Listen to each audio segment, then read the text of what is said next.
là xe này cái lòng nó kêu nó re, và đi càng nóng là nó sẽ càng re. Và cái xe của ảnh là tính ra là full cái xe ảnh, giống như tính tiền phần máy không đi thì anh làm là khoảng gần 20 triệu nói, nhưng mà full cái xe ảnh á, đây là một cái xe quay này bảo đảm là tiền dọn cái xe này trên 60 triệu. Chết cha, anh dọn nhiêu anh nói lớn lại. Cả khoảng 120. Rồi chào 500 em YouTube, thì hôm nay là mình sẽ giới thiệu với 500 em YouTube là quay ZX và chỉ làm máy thôi, không làm bất cứ gì hết. Thì bây giờ là mình sẽ phỏng vấn anh chủ xe và mình sẽ nói rõ quan điểm của mình luôn, anh em phải nghe kỹ và hiểu kỹ nha anh trai. Giờ đầu tiên là anh ở đâu anh tới? Em ở Rạch Giá, Kiên Giang. Ủa anh ở Rạch Giá, Kiên Giang.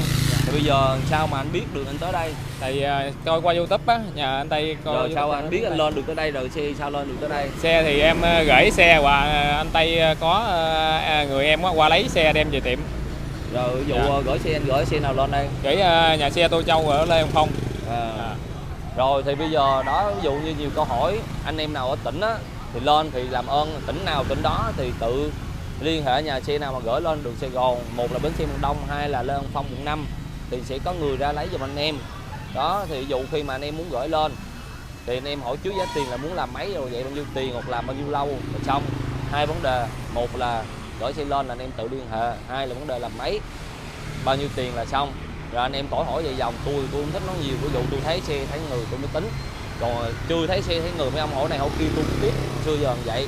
Rồi giờ xe này là sao, rồi sao anh lên đây anh cần làm gì? Xe này em thấy cái máy nó kêu quá, rồi lên đây làm lại cho nó im, cái máy nó im, chạy đi làm bình thường thôi. Kinh tế có bao nhiêu tiền? Kinh tế thì 8 triệu. Anh Tây nói làm máy là 8 triệu. Rồi có dư chút đỉnh thì làm cổ phụ chắn 3 gì thêm, nhận chân gì thêm. Rồi thì bây giờ nè, mình có nhiêu mình chơi nhiêu.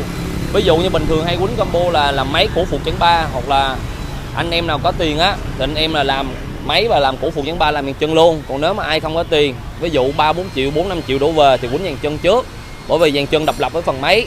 Còn ai mà có 8-9 triệu thì mình làm phần máy trước, dàn chân mình đỡ sau. Rất là rõ ràng. Thì cái kinh tế và cái xe đó làm cái gì á là do túi tiền của anh em quyết định. Ví dụ anh em đưa cái xe cho mình chạy thử nè, thì giờ là anh em cứ nói thẳng là em có 8 triệu như này rồi, rất là rõ ràng. Thì có 8 triệu làm gì, có 8 triệu làm cái máy, hoặc là có 5 triệu thì làm gì, 5 triệu thì không làm máy mà làm cổ phục chắn 3 dàn chân nhông sinh dĩ bố thắng đồ.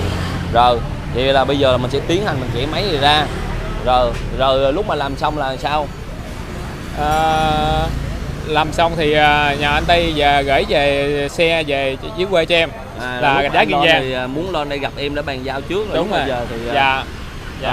Giờ về nhà anh Tây gửi xe đò về giùm em. Dạ. Cảm ơn anh, rất là rõ ràng, rất là chi tiết, rất chuyên nghiệp. Nhớ tôi không tiếp được hỏi nha, giờ tôi chạy máy. Rồi chạy anh em. Rồi chào 500 em YouTube. Thì đây là cái máy của xe quay ZX. Bây giờ là mình đã tiến hành rửa sạch sẽ hết. Và cái xe mình dọn, đó cái xe vậy. Đây.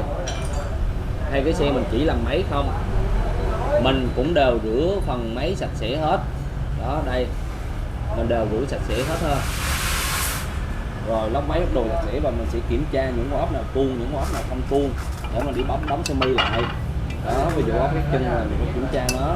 Rồi và nhất là con ốc này, cái nỗi ám ảnh nhất của xe quay rim là con ốc này, bắt buộc phải kiểm tra kỹ răng con ốc này, bởi vì con ốc này phải chỉ máy ra mới đóng sơ mi được.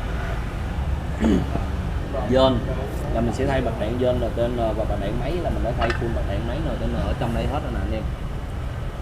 Đó. Rồi tiếp đến bộ số là mình sẽ thay một bộ số mới. Đó, số là mình sẽ thay một bộ số mới, thay thế là bộ số cũ. Tên chị Hằng thay thế cho bộ số cũ. Thì bộ số cũ này á, nếu mà đi lâu dễ hú, dễ xào, dễ gào và bị mẻ qua số là khó. Thì mình nên thay bằng một bộ số mới để đảm bảo độ an toàn cao cho xe đó. Ví dụ như xe này là mẻ số nó mẻ nè anh em, thấy chưa? Cho nên là mình mới thay. Còn nếu mà nó không mẻ là mình sẽ không thay. Sao khóc con vô đây. Đó. Rồi qua phần lửa củi sinh cam thì mình sẽ thay là một sợi sinh cam DD, một bộ phốt. Đó, mình sẽ thay một bộ phốt bơm. Rồi qua phần bên nồi mình sẽ sử dụng nồi zin và bố zin. nồi zin bố zin vô cùng lợi hại, và cái việc mà cái xe nó bay không bay là do mình căng cái nồi sâu nè. Đó, cái nồi sâu của này là mình xài lá bố hãng, và mình sẽ sắp lại một bộ lò xo nồi, lò tôm của mình. Lò xo nồi mình luôn sử dụng lò xo nồi lò tôm hơn. Đó, rồi xong lòng thì mình cũng vệ sinh sạch sẽ, và xe này á, cũ là đang cấp 2. Đây mình sẽ lấy thước mình đo cấp 2, thì giờ mình sẽ lên cấp 3 cho 500 em YouTube coi ha. Rồi đây thì cũ là đang cấp 2 đó, rồi bây giờ là mình sẽ lên cấp 3, rồi mình sẽ thay lại bằng một cái lồng cấp 3 và xử lý bề mặt đồ lại sạch sẽ đẹp đẽ. Đây 0.75 là cấp 3 thôi. Và đầu bò thì mình cũng sẽ sấy số bắp, vệ sinh số bắp, rồi mình thay 2 số bắp mới, mình thay bằng đạn cam rồi luôn, và mình thay 2 ốc két để cò mới cho nó ngon và cho nó nhẹ nhàng hơn. Rồi thì bây giờ là mình sẽ tiến hành mình ráp cái xe này lên, và mình sẽ chạy rô đai giùm chủ xe luôn để cho nó nhẹ nhàng, an toàn, ngọt ngào. Rồi là chào 500 em YouTube nha, mình tiến hành mình ráp cái xe này đây. Rồi thì cái xe quay với ít trắng này á, bây giờ chủ xe kinh tế vừa phải thì mình sẽ không dám làm liều, mình sẽ làm phần máy xong. Mình làm phần máy xong rồi mình sẽ báo với chủ xe chính xác là phần máy bao nhiêu tiền. Thì chủ xe có dư tiền thì chủ xe mới kêu mình là bây giờ là mình sẽ thay một cặp bao tay hãng, và mình làm củ phụ kiện 3 luôn cho chủ xe. Đó, mình làm tới đâu mình sẽ báo giá tới đó, bởi vì tránh trường hợp là chủ xe không đủ tiền, và mình không có thích cái trường hợp là phải sử dụng thay nhiều đồ cho chủ xe đâu. Đó, ví dụ như là bây giờ xong xuôi hết là mình sẽ thay một cặp bao tay giấy chính hãng Honda vô cho xe này. Đó, và mình sẽ làm củ phụ kiện 3 theo ý chủ xe, mình làm đều quay clip chi tiết rõ ràng cụ thể chính xác, báo giá chi tiết luôn. Đó, bây giờ em trai đang làm gì em trai? Đang thay cặp bao tay anh. Thấy em làm rất là chuyên nghiệp. Em làm ở đây em thấy sao? Đây làm ok lắm anh, ngon lắm. Ngon hả? Ngon đó em xào lồn á. Đồ mẹ ngon không do khách nói, ai do mày nói, đúng không? Bye nha. Thôi chào 500 em vui vẻ. Thì sau khi mình ráp xong cái máy quay ZX thì mình tiến hành mình chạy thử, và mình chạy thiệt luôn nha, phải chạy thử, nó chạy nhiều luôn. Và rô đai cho chủ xe, bởi vì chủ xe này là ở biến số 68. Đây. Thì mình chạy rô đai. Mình chạy rô đai để chi, để mà coi thử nó xì dưới đâu không, khắc phục. Rồi coi thử là nó giãn cò hay nó lội cò. Hiện tại sau khi mình chạy rô đai á, thì cái xe này nó lội cò rồi. Nó mất guarantee khi mà mình dừng đèn xanh đèn đỏ hay gì á là nó bị tắt máy, nó không có guarantee khi mà dừng lại. Bây giờ mình sẽ chỉnh cò lại. Bình xăng này mình xúc canh chỉnh hôm qua rồi, cho nên là không liên quan tới bình xăng. Còn chừng nào mà sau này á, chủ xe có tiền thì mới thay bình xăng mới cho nó ngon. Còn không á thì vẫn để bình xăng này chạy được, thay bình xăng mới thì nó đỡ hơn xăng được hơn. Rồi với lại mình chạy mình thử số luôn ha, mình chạy thử số để mà cho nồi rồi nó bung đều ra, rồi bắt đầu mình về mình chỉnh con nó lại. Nãy giờ mình cũng chạy sương thì 30 mấy cây rồi, đi công chuyện á, lấy xe khách đi công chuyện luôn. Rồi coi cổ phụ kiện 3 đồ nó ngay ngắn hay không nè, tại vì xe này mình làm chân mình lên phần sau 10 ly nữa, cho nên là mình phải kiểm tra hết những cái đó. Rồi xong á thì báo tiền cho chủ xe gửi cho số tài khoản, rồi mình gửi xe cho chủ xe, vậy là xong. Rồi vậy là chào 500 em YouTube nha. Rồi chào 500 em YouTube. Thì hôm nay là bữa nay ngày mấy? Bữa nay hả? Bữa nay là ngày 11 tháng 4. Thì sau khi mà mình giao cái xe quay ZX này một tuần á, thì em trai chủ xe chạy thử có gặp vấn đề, thì em trai chủ xe gửi lên lại cho mình. Thì bây giờ là cũng 9 giờ đêm rồi. Thì thực sự cái vấn đề ở đây á, khi mà mình nói thẳng với anh em á, là mình rất là thích và mình rất là vui cái cách cư xử của em trai này. Nó hoàn toàn nó khác biệt với lại cách của ông chú Văn Thiết. Thì cái xe này khi mà mình làm xong cho em trai mình đi thử rất là nhiều, và mình không phải đi gần nhưng mà mình đi xa luôn. Từ tiệm mình đi 40-50 cây, đi khoảng cách liên tục, rồi mình đi liên tục 2 ngày nữa thì nó không bị bất cứ vấn đề gì hết, thì mình mới gửi về cho em trai. Thì khi gửi về cho em trai thì trong vòng 1 tuần đầu em trai đi cũng rất là ngon, cũng cảm ơn mình rất là nhiều. Thì mình chỉ làm phần máy thôi như các bạn thấy. Thì sau khi mà đi được 1 tuần ấy, thì xuất hiện ra cái hiện tượng là em trai khó bỏ số, và giống như thấy nó sượng số rồi vậy đó. Thì em trai mới hỏi mình là bây giờ em ra tiệm em chỉnh nồi được hay không, thì mình cũng nói là được. Giống như em cứ ra em chỉnh bình thường đi anh, nó không khó khăn mấy vụ đó đâu, tại vì có một số chỗ người ta làm người ta bắt phải là người ta canh chỉnh mới được. Thì nói em cứ ra canh chỉnh, tại vì tất cả những cái xe mình làm gửi về tỉnh á, các bạn đi 2-3 tháng bắt đầu nó kêu cò hoặc là nó nhả nồi á, thì mình đem ra thợ mình canh chỉnh lại là nó sẽ ok nhất. Thì khi mà em trai đem ra thợ thì là thợ dưới quê kêu là phải chạy máy. Nói thì em trai có hỏi mình, em trai nói luôn thợ kêu chạy máy thì em không chịu, nói cái xe em mới làm. Xong thằng nhỏ nó tự gửi lên, mình cũng biết nó gửi lên. Thì sau khi mà gửi lên cho mình á là thằng nhỏ đã trả tiền cước xe luôn rồi. Và mình cũng nói với nó luôn á là khi thằng nhỏ rất là biết chơi nha, mình cũng nói nó luôn á là khi mà anh gửi xe xuống lại anh sẽ chịu tiền cước xe cho em. Nhỏ nó không, anh tay làm bất cứ cái gì anh tay cứ tính vô lại, em trả tiền tiếp và tiền xe anh tay để cho em trả. Nó không, để cho anh trả, hai thằng dành trả tiền chứ không phải như ông chú Phan Thiết mà phải 1-2 là thằng Tây trả tiền. Người ta biết chơi chỗ đó. Các bạn phải hiểu cái vấn đề là khi mà làm một cái xe xong á, căn bản mình là một người thợ, mình không muốn cái xe nó trục trặc. Nhưng mà quan trọng á là tính Tây rất là nóng, nhưng mà Tây rất là thích những cái người mà hiểu chuyện giống như em trai này. Nó gửi lên nó không nói tiếng nào, nó cũng nói thì sao anh làm xe em 7-8 triệu hay gì đồ mà em gặp trục trặc đồ vậy. Nó nói thực sự mình đâu có muốn điều đó. Và ví dụ mình chạy thử, mình có quay một cái clip đó là 1 giờ đêm mình còn chạy thử xe này cho nó, thì chạy lên mình thấy cũng ok bình thường hết. Mình thấy cái xe cũng êm ru, cái máy rất là êm nha. Đang 9 giờ đêm. Ủa đang mấy giờ rồi? Đang 11 giờ đêm nè, cái máy vẫn rất là êm đó, thì cái xe vẫn rất là êm. Thì mình mới thấy vậy, mình nói xe em không có bị gì hết á. Thì thôi để anh đi thử 1-2 ngày anh coi thử làm sao. Thì mình đi thử một buổi sáng mình thấy nó không sao hết. Xong cái tối đó mình đi thử thì mình thấy nó đúng là gặp vấn đề về nồi thiệt. Thì qua hôm sau á mình có mở ra mình kiểm tra cho em trai không bị gì hết. Mình chẻ nguyên cái máy luôn, mình chẻ nguyên cái máy lại luôn các bạn.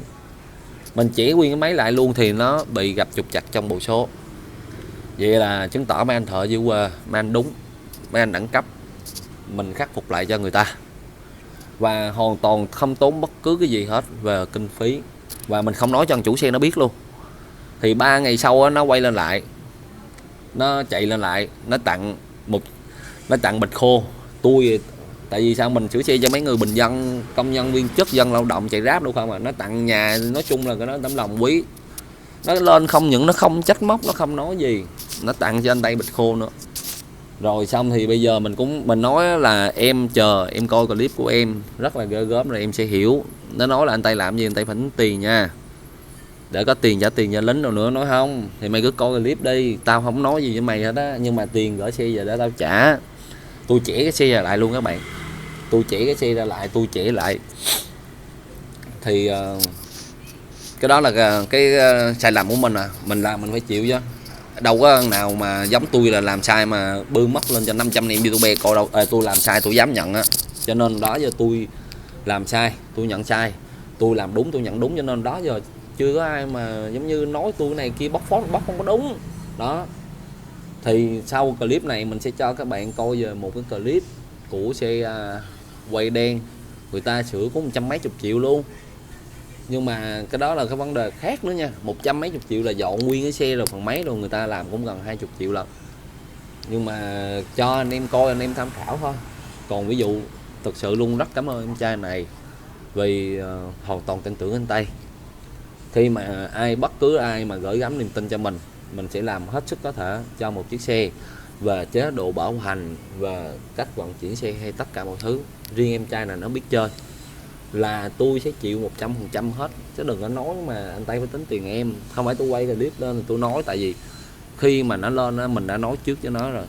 Em sau này em coi clip em sẽ hiểu, để mà các bạn hiểu rõ hơn. Khi mà một cái xe mà Tây làm á, khi mà bị trục trặc cái vấn đề gì đó thì thực sự luôn á, các bạn cứ tới thẳng tiệm mình sẽ xử lý dứt khoát hết. Còn ví dụ anh em nào ở tỉnh thì có như này, gửi xe lên lại mình ra mình nhận. Nó gửi xe lại mình đang quay clip cho mình là mình ra nhận đó. Thì các bạn cứ gửi lên, tôi làm là tôi không cần nói, cứ anh em làm, anh em gửi lên, cái trách nhiệm hay không là do tôi và các bạn. Khi trải nghiệm sửa xe tại tiệm tôi, các bạn thấy mình làm, các bạn cảm nhận thì người này tin tưởng người ta giới thiệu người khác rồi người khác nữa. Chứ hồi xưa giờ tôi không bao giờ tôi thích là tôi nói tôi làm được, tôi làm uy tín, tôi nói để khách tôi tự cảm nhận ha. Thì bây giờ kết thúc clip này thì mời các bạn đón xem clip xe quay, và xin cảm ơn em trai này rất là nhiều khi mà tin tưởng tuyệt đối với anh. Anh làm xe em có trục trặc, anh thua anh Trung, và anh rất là quý cái cách cư xử của em, bởi vì tính tay hồi xưa giờ rất là cọc tính và rất là nóng, giống như nói một câu hai câu là mình giận liền. Bởi vì thực sự luôn, có những ông già kêu là 50-60 tuổi, 60-70 tuổi mà cư xử còn thua thằng nhỏ. Nhỏ này chắc chừng 30-32 tuổi, hết cỡ, mặt hiền khô luôn á, mặt hiền cực kỳ. Nhưng mà người ta là dân lao động đi làm, người ta làm biết bao nhiêu năm là không phải là người ta con nít đó, nhưng mà người ta có một suy nghĩ rất là chín chắn và rất là hay. Anh Tây xin cảm ơn em. Rồi chào mọi người, chúc mọi người ngủ ngon. Rồi chào 500 anh em YouTube. Thì hôm nay là mình sẽ giới thiệu 500 anh em YouTube là một cái xe quay full đồ chơi kiển, xe rất là đẹp và máy cũng rất là êm. Thì cái xe này có cái gì mà mình lại làm clip về một cái xe này, thì em trai có thể qua đây để anh cho cái xe này lên sóng, và anh cho chủ xe này lên sóng luôn. Em trai có thể quay vô phần dàn đầu lòng, bình xăng 125, xe nổ thì thầm nứt nở rất là êm, ô sườn test, nắp chắn gió CNC, trải nghiệm tốt, lòng 110 mới, đầu 110 cực kỳ đẹp theo xe, lóc máy tiếng nổ rất là êm. Tại sao xe này xuất hiện ở tiệm mình và xuất hiện ở tiệm mình chứ mục đích gì? Dạ nghe chú. Dạ đúng rồi, nó không có chạy á, làm cho nó chạy lại. Dạ. Rồi thì bây giờ á, là cái xe này anh em thấy em nổ gan ti thình vậy. Thì bây giờ cái xe này bị gì mà chủ xe người ta ghé tới mình. Thì thực sự luôn á, là một cái xe á, nó sẽ rất là nhiều chuyện nói. Là mấy 110 nè, giá tiền bao nhiêu tiền, chạy ngon hay không ngon như thế nào đó. Thì bây giờ là mình sẽ tới phỏng vấn chủ xe, và mình nói trước luôn, cái xe này mình không có nhận sửa cho ảnh, là chính mình nói ảnh chạy tới là để sửa, còn mình là mình không có nhận sửa cho ảnh. Thì bây giờ cái xe này thì nếu mà anh đồng ý anh nói chuyện với em á thì em mới quay tiếp. Nhưng mà nói là ví dụ như anh dưới quê anh lên, em là em cũng mến, em cũng rất là nhiều cái chuyện để nói, cho nên là em muốn tâm sự với anh. Giống như nếu mà anh đồng ý thì mới quay anh tiếp, anh không đồng ý thì em sẽ không quay đó. Thì giờ là mình có đồng ý mình trao đổi không? Cái này là mình trao đổi như là hai thằng chơi xe trao đổi với nhau á, giống như dưới quê là cũng có một đám chơi xe chung, thì giờ cũng như lên đây chung niềm đam mê kết nối á, giờ có chịu trao đổi thì mình trao đổi, mình xin ý kiến hơn. Rồi phải không? Được phải không? Rồi giờ anh cầm đi. Giờ đầu tiên cái xe này anh, tại sao anh tới anh kiếm em chi làm gì? Nó chạy, nó lên ga mình đi nó tua á anh, mấy cái máy nó gòn dạng như là nó kêu cái tiếng gốc, phải tiếng gốc máy mà xào tiếng máy. Mà em ở dưới em 2-3 thằng thợ chỉnh không hết, nó thừa cái này nọ, em lại em làm 3 đợt mà em tốn có khoảng 17-18 triệu. Mà cục máy cũng chẳng ra gì. Giờ em chỉ còn nước rồi lên anh Tây cứu em thôi. Rồi giờ quay qua cục máy, đừng có quay cũng mặt ảnh nha, quay qua cục máy. Rồi đây đầu tiên á, đây là cục máy hồi nãy quay bên đó, thì giờ mình quay qua bên đây. Quay qua bên đây thì các bạn có thể thấy đây là một cái lồng 110 mới nè đó, quay sát vô cái lồng cái các bạn thấy là đây là một cái lồng 110 mới cực kỳ đẹp đó. Nhưng mà tại sao mà nó lại xuất hiện cái tình trạng như ảnh, và ảnh làm á thì cũng 17-18 triệu rồi, nhưng mà tại sao mà lại có trường hợp đó? Đó mày đứng đây, mày đứng quay ra thì sẽ không thấy ổng, được không? Đó mày đứng về là thấy tao mà. Thì hiện tại mình làm cái bài 110 á, mình đang làm là tới khoảng 3 kiểu hoặc là 4 kiểu bài 110 lần. 110 đầu lòng anh phao, đầu lòng super, 110 là nguyên cái lòng zin, và 110 là lòng của mình. Lòng của mình là vẫn là cái lòng zin, nhưng mà nó sẽ khắc phục được cái hiện tượng giống như cái xe này. Là xe này cái lòng nó kêu nó re, và đi càng nóng là nó sẽ càng re. Và cái xe của ảnh là tính ra là full cái xe ảnh, giống như tính tiền phần máy không đi thì anh làm là khoảng gần 20 triệu nói, nhưng mà full cái xe ảnh á. Đây là một cái xe quay này bảo đảm là tiền dọn cái xe này trên 60 triệu. Chết cha. Anh dọn nhiêu anh nói lớn lại. Cao khoảng 120. Anh cái Phù Cô Linh không á, ở sau á là Em mua bên anh phố là gần 16. mua bên anh phố là gần 16. Con heo Rainbow trước không là Con heo trước em mua gần 11. con heo trước không 11 là thấy sơ sơ là cho 16 và 11 đây là 27. Cái tay em lên 13. Cái tay không 13. Chết cha má, full xe này full xe dữ không à. À, tay này Rainbow bích lọt, tay Rainbow bích lọt luôn. Đây Rainbow bích lọt luôn. Nói chung xe này á, từ máy móc cho tới xe cho tới yên cho tới tất cả mọi thứ kêu là tâm huyết. Thì một người chơi xe á, mà kêu là tâm huyết á, và thật sự luôn cái người này rất là kỹ, cho nên là người ta mới chạy tới để mà người ta làm một cái xe mà đang rất là êm và muốn sửa chữa lại. Cho nên khi là làm một cái xe á, là cái hay là quan trọng là người khách có vừa ý hay không, chứ không phải là người thợ có vừa ý hay không. Đó. Thì cái xe này của anh là gốc là anh pha hay là 110? Gấp trong 10 Thái. Không, nhưng mà gốc giấy tờ á. Giấy tờ 110 Thái, đại 2 ngàn. 110 Thái.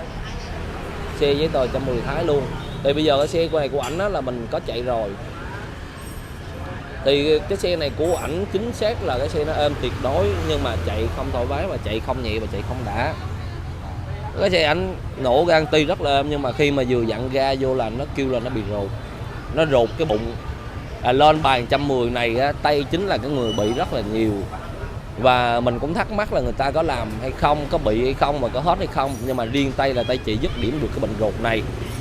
Thì cái vấn đề đã nói ở đây là làm sao? Cái này nói á, thì là mình trao đổi thôi nha, chứ không phải là nói để mà bóc phốt anh hay là chửi. Tính em hay chửi nên này em biết anh ngại cái vấn đề đó, nhưng mà cái này nói chứ không phải chửi hay gì. Thì có rất là nhiều người ta y chang như anh, nhưng mà anh này là anh hoàn toàn ở khía cạnh khác, bởi vì anh rất là dễ thương và anh không phải nói chuyện theo kiểu người ta. Cái kiểu trên thị trường là như vậy. Cái kiểu trên thị trường là làm một cái xe ví dụ như vậy đây, ví dụ hiện tại đây đang nhận full một cái máy 110 là 12 triệu. Thì ở trên thị trường á, thì có một số anh là anh thấy anh Tây Cung Điển này làm một cái xe máy 110 12 triệu mắc quá. Anh đi làm một cái máy 110 7 triệu 8 triệu 5 6 triệu 1 2 triệu cũng có. Và đang nói là trên thị trường chứ không phải nói anh này là hoàn toàn không phải ở phía cái cạnh đó. Thì khi mà mấy người đó người ta làm xong vậy, hoặc là bằng tiền Tây Cung Điển cũng có, mà mắc hơn Tây Cung Điển cũng có. Nhưng mà tới khi mà cái xe này nó gặp trục trặc á, thì lại người ta lại gọi mình anh Tây, xe em là giờ em làm full mấy 110 rồi mà giờ xe em nó chạy không đẹp, tới anh canh lại cho em được hay không. Thì mình mới nói được thì bình thường thôi, nhưng mà nếu mà vậy á thì em cũng chỉ máy ra em làm lại sẽ từ 8 triệu đến 10 triệu. Sao mắc với anh, xe em mới làm. Trò đủ, cái đó là tao ghét nhất. Mới làm đúng không? Ai làm thì qua người ta làm. Còn tôi làm á, bây giờ như không tới nguyên xe làm hết rồi, mà giờ cái xe ông mày mới là khó nè. Nguyên xe đồ mới, đồ xịn hết. Bây giờ kêu tôi sửa gì? Và tôi là người chủ động, tôi nói giọng là tôi sẽ không nhận. Hoặc là ví dụ như là điều kiện mấy bạn muốn, hoặc là thật sự mấy bạn thoải mái, mấy bạn muốn tiếp tục theo đuổi, tôi sẽ chấp nhận tôi làm, mà tôi sẽ làm là 8 triệu 10 triệu, hoặc có thể mắc hơn. Bởi vì sao? Bởi vì cái vấn đề đặt ra là có giải quyết được là cái mâu thuẫn của này hay không. Đó, ví dụ như anh trai này anh làm một cái máy của anh tổng cộng tới hiện tại bây giờ là 17 18 triệu một máy mà không đạt. Bây giờ kêu tới em cứu gì, giờ nguyên cái lòng 110 mới. Cái này anh mua lòng 110 mới đúng không? Còn đầu rin mới luôn. Đầu rin mới, nếu vậy là cái đầu này rất là đẹp. Anh mua cái đầu này cũng rất là mắc tiền. Anh mua cái vỏ đầu này không? Không, cái đầu rin trong xe rin đó luôn. Đầu rin trong xe rin luôn, trên xe của anh luôn. Đủ má mà nó đẹp dữ vậy. Chẻ máy ra là xe này chưa, còn rin nguyên con hết. Cái xe anh rất là đẹp luôn, cho nên cái nước da lòng chỉ sức hơi thôi mà làm hoài mấy xe luôn. Nói chung là xe này là nó rin rất đẹp luôn. Bô đẹp, bô rin nó vẫn còn đẹp ở để nhà. Bô 1985 thôi. Dạ, thuộc luôn. Nãy giờ em tưởng đâu là anh mua một cái đầu bò tê mới, hoặc là anh mua một cái đầu đấy. Vậy là tính ra cái set xe này rất là đẹp. Vậy là tính nếu vậy cái xe này là 110 sẵn. 110. Vậy làm gì ra 17 18 triệu? Bởi vì em cũng không biết. Cái này em chia sẻ là thiệt luôn. Em nói có thể chơi. Em quên nãy em mới hỏi anh vụ xe anh xe 110 anh lên 110 quên. Vậy là tại vì nếu mà một cái xe 110 sẵn á thì Tây làm á, Tây bảo trì lại thì chỉ có từ 6 triệu cho tới 8 triệu thôi. Còn Anh kể anh nghe là thợ đầu tiên là chẻ máy 2 tay trên. Nó mua tay trên hàng rã gắn vô, gắn sau thời gian chạy có khoảng hơn 10 bữa là máy gì xào dữ lắm rồi. em bởi vậy em rất ghét cái đó. Rồi em mới kêu thằng thợ ở dưới cặp ở dưới em, tại cái thằng thợ trước là ở trên tỉnh. Rồi xong rồi em mới chẻ ra em mua nguyên cây dinh mới, tự em tay em đi mua luôn, rồi thợ gáp vô xong chạy vô cũng không im luôn, không im, mà đổ thừa cái lòng buông ra mở ra nó xây bị đâm là xước nữa, bắt buộc em phải lên có thai nữa, có thai vậy em thấy vậy em mua cái lồng mới, tưởng mua lồng mới vô về gắn vô chạy cũng vẫn xạo. Nếu mà đúng cái xe này 110 mấy 110 á thì Tây Côn Điển làm rất là rẻ. Bảo trì lại một cái máy 110 á là khoảng là từ 6 triệu tới 8 triệu. Những cái xe nào đồ hư quá sẽ tầm 10 triệu chứ không phải giá 12 triệu nãy giờ nói. Tại vì nãy giờ mình tưởng cái máy ảnh là máy anh pha lên. Còn cái máy mà đúng máy 110 nó sẽ không bị vậy nha anh. Đúng máy 110 nó sẽ không có chạy ruột như anh. Tại vì xe anh chạy tới xe kiểm em tưởng đâu anh pha anh dọn lên 110 hay cái gì. Là nguyên xét xe 110, giấy tờ 110 hết. 110, mùng 5 tháng 5 năm 2000. Thì bây giờ quay lại vấn đề chính của mình nói á, là bây giờ như anh làm hết một cái xe anh vậy, hoặc tất cả những 500 em YouTuber trên mạng anh làm hết một cái xe đi. Rồi cái bây giờ ông quay lại cho tôi tin dắt xe, kêu nó dắt xe tin. Ông quay lại cho tôi kêu tôi canh lại cái xe. Vậy tôi canh gì cho mấy ông? Rồi nguyên cái xe này là 17-18 triệu hết, là thịt nạc người ta ăn hết rồi. Bây giờ còn xương kêu tôi nhai, tôi không có nhai. Và tôi không có rảnh vấn đề đó. Và cái này là mình nói với mấy ông trên mạng chứ không phải là nói với ông này, bởi vì ổng rất là dễ thương, cho nên nãy mình cũng nói chuyện với ổng rất là đàng hoàng, đúng không anh trai? Đó.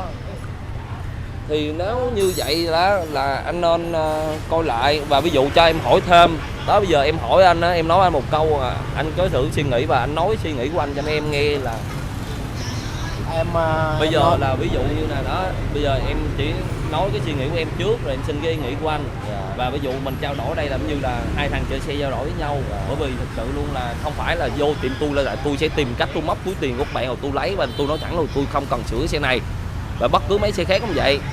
Thì bây giờ em sẽ hỏi anh một câu ý kiến của anh đó là giống như là đó, thì dường như em nói là bây giờ người ta sửa hết rồi, mà bây giờ chẳng lẽ tới em làm 3-4 triệu cũng đâu được anh. Thì giờ ví dụ anh suy nghĩ sao mà anh nói vậy? em giờ nói chung bây giờ lên đây em cũng không biết gành nữa, bây giờ như là mong anh Tây như giúp đỡ cho em dùm. Giờ nói chung một người đam mê xe rồi, nói chung là chiếc xe đã bị cái gì là tối ngủ không được. Em là chiếc xe nói chung xe này cái cục máy này nó hành em dữ lắm, là tối em bữa nào cũng cắn rứt em coi máy mình đã full mới hết, toàn bộ mới hết mà vẫn bị xào. Mà ở dưới bao nhiêu thợ lại nói đổ thừa cái này cái kia, cây bô em rồi cái này nọ, rồi cuối cùng làm tốn tiền mà cuối cùng máy cũng vẫn vậy. Em phải Vậy bây giờ sao không quay lại kêu nó làm cho hết mà lên kiếm em chi? ở dưới là không được rồi, tại vì em đi hết tài rồi, hết như là hết chỗ Nói rồi. chung là hết dưới Bạc Liêu rồi. Dạ. Nếu mà em quay xe lên Bạc Liêu sẽ nhìn biết nhiều lắm. Dạ. Những cái tay mà nói về chơi xe á, là chiếc xe em mà là ở dưới chắc nhiều người biết. Thì mình thì mình rất là rõ ràng, giống như mình sẽ nói cho anh em nghe luôn là tại sao mình không nhận nè. Và thực sự cái điều này á, anh em đừng nghĩ là một xe như vậy làm lại canh chỉnh lại á, tốn vài xị là sẽ có được cái xe ngon. Không có. Cái xe vậy mới là xe khó, rất là khó giải quyết vấn đề nha anh. Bởi vì nguyên cái xe của ảnh á là đồ mới không, và cái xe này là quan trọng làm sao mà để được cái ý của ổng. Đó, ví dụ nè, đầu mới, lòng mới, tất cả đồ đèn mới, xe rất là dữ, kêu là xe cọp luôn. Cái này là thuộc dạng quay cọp rồi. Rồi quay qua bên đây đi. Vô chạy lấy ông cái khẩu trang ông đeo, ông che cái mặt ông lại. Lấy khẩu trang đeo lên, lấy tôi cho mượn chạy xe quay này thử. Rồi tới đây. Nè, ví dụ xe ổng nào ông nói thôi bây giờ nếu lên anh Tây không nhận sửa cho em, anh Tây làm cái chảy nhớt này cho em, rồi anh Tây canh bình xăng lại cho em. Tôi mới nói á, ở trên mạng nè, mấy cái xe dọn mấy trăm triệu, mấy tỷ bạc đồ á cũng gắn cái này, hoặc mấy thằng bán đồ kiểu cũng gắn cái này. Vậy sao mấy ông nội á không kêu mấy thằng bán đồ kiểu á, hoặc là mua cái này của thằng đó, kêu nó làm cái này cho mấy ông. Tôi rất là ghét đồ kiểu, phong cách tôi không chơi đồ kiểu. Hoặc là thằng nào bán cái này kêu nó phít lỗ đi. Chọn qua đã không được, kiểu ghét mấy cái này thù quá chừng thù mà kêu tôi gắn cái này vô chơi, mặc dù mấy cái này mua mắc tiền lắm, chắc cũng mấy triệu bạc á. Bộ nắp cánh gió này mấy triệu anh? 1,2 triệu, 1,2 triệu 3 gì á. Rồi là có xe nổ lên vậy mà chính xác là chạy xào như ông diễn tả, thì chạy thử rồi cho lính chạy thử nữa, nổ rất là êm ái nhưng mà leo lên hoàn toàn không có dễ chịu. Bây giờ ông đeo khẩu trang ông vô, ông ra ông chạy thử xe quay ít ngoài kia cái đó, ông chạy thử cái tôi bảo đảm luôn, ông vừa ý ông xe ông luôn á, là xe đó mới nổ máy chưa canh chỉnh gì đó đó. Ông đeo khẩu trang lên giấu mặt ông lại, mặt ông nhìn gớm quá, giấu ông lại, giờ ông hay đi ngang qua ngang lại camera nó thấy phải không, rồi nó truy nã ông á. Rồi nè cái xe nổ thì thầm vậy nè, mà chạy xong rồi quay về lại liền nha để quay clip tiếp đó. Thì mấy ông nội á kêu con á là bây giờ canh lại vậy, giờ canh gì con phải bỏ ra công sức của con canh lại một cái xe cho nó đạt được nữa. Chứ bây giờ tự nhiên bây giờ cái này kêu là công nghệ chất xám á, giờ nguyên cái xe mà nó nổ êm vậy thì thầm vậy nguyên cái lòng mới luôn, bây giờ chạy không đạt rồi, giờ canh cái gì, canh cái này mới khó và mới mắc tiền hơn là làm bình thường á. Cho dù ví dụ như một cái xe mà mình nhận lên 110 12 triệu đi, thì những cái xe này 110 sẵn có đồ sẵn nè, mình sẽ làm là 15 cho đến 18 triệu luôn anh em. Anh em phải hiểu là quan trọng là có trị được bệnh hay không và trị dứt điểm được hay không. Ví dụ như một cái xe này anh em dám bỏ ra 120 triệu anh em dọn cái xe của mình, trong khi đó là cục máy mình làm là cũng 17 18 triệu rồi. Quan trọng là mình đi tất cả mọi nơi người ta không làm được cho mình, thì bây giờ mình chỉ bỏ có 8 triệu và 10 triệu ra mình chỉnh sửa lại, mà mình không dám bỏ ra hoặc mình suy nghĩ, đúng không, rất là ấy đó. Bây giờ cái xe cùi bắp nè, đừng có quay trúng mặt ổng nhân ti đó, quay dưới đất đi, ông chạy cái xe làm sao, Xe êm lắm anh. xe êm lắm đúng không, dễ chịu không, Dễ chịu. rồi ông đi vô lại, ông đi ra đây, ông vô lại nè. Một cái xe tôi làm nè, cái xe cùi bắp đủ, ông này cũng ở dưới tỉnh, ông này dưới An Giang, ông chạy lên tôi sửa nè, ông mơ tôi cũng chạy lên tôi sửa tới đây. Quay cái biển số xe ổng 30305, xe này là ổng mới mua lại đó, rồi ổng đưa tôi làm đó, 30305 ổng mới mua lại xong ổng đưa tôi làm đó. Làm nhiêu tôi báo 8 triệu tôi làm nguyên cái xe luôn, có 6 triệu bạc à. Mai tôi báo 8 triệu tôi làm nguyên xe 6 triệu bạc rồi mà chạy êm vừa ý. Trong khi đó ông kia ông làm xe quay 100 mấy chục triệu leo lên chạy cái xe quay này, thu xe quay này nữa, cái này kêu là đẳng cấp tay người thợ chứ không gì hết á. Rồi vậy thôi, bây giờ tôi kết thúc clip này nha. Chào 500 em YouTuber.